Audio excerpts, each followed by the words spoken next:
Hey guys, I'm out here at Balboa Beach in Orange County, here in front of this Ferris wheel. And I want to talk to you today about how to achieve your most ambitious goals.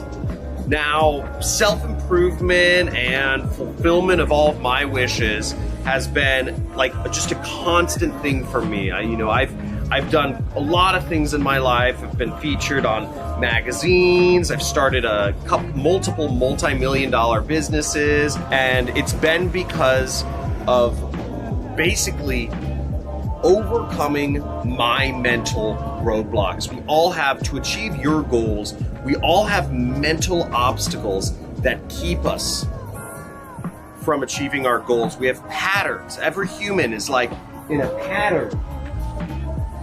I don't know how, and the first step to overcoming your patterns is recognizing them. All of us have these life patterns where we have our highs and we have our lows. And most of us keep doing the same cycle. Maybe it's in your relationships. You notice you always seem to go for a certain type of man or a certain type of woman, and you'll have a great relationship for a little bit, and then maybe, problems arise and you dump them. And many of us repeat the same patterns over and over and over again, whether it's in our relationships, whether it's in our careers, where we get a job and we think it's great and then we get bored, or we hate our boss, or we hate our coworkers, and then we find a new job where we like our boss and we like our coworkers, and then as time goes on, you begin to have the same resentment. So the first step is recognizing it, and it's moving from unconscious, what I call unconscious incompetence, to conscious incompetence, being conscious of the problem, being conscious of the pattern. Step 2 is making a decision and moving forward from conscious incompetence, where you recognize a problem is happening, to where you are addressing the problem, where you are consciously competent, is what I call it. Meaning you have to think, you have to be conscious, and you can solve the problem. So if you understand, you will always end up in a certain sort of relationship.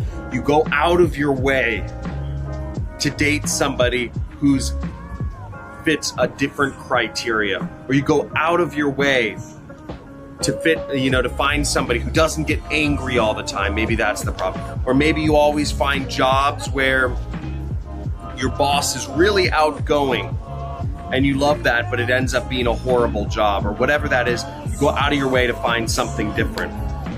And then the third step is moving from conscious competence to unconscious competence.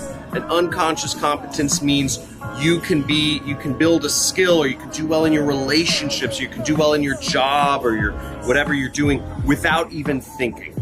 And the only way this comes is from constant experience, lots of experience and constant self-improvement. When you've been conscious of your relationship, how are you acting? How are you reacting to your partner in a relationship? Are you learning what it models for successful relationships? Or if it's in your job, are you learning how to do better in your job? And are you being conscious of it long enough until you get you those 10,000 hours in and you can do anything you want? So if you guys like the video, like, subscribe, comment, hit that like button, boom, boom, boom. You guys don't have to hit the like button, but basically subscribe and let me know what you guys' thoughts are. If this was helpful, if this taught you a little bit about working for yourself, if this helps you achieve your goals, let me know in the comments actually, what is your goal? What is your main goal right now?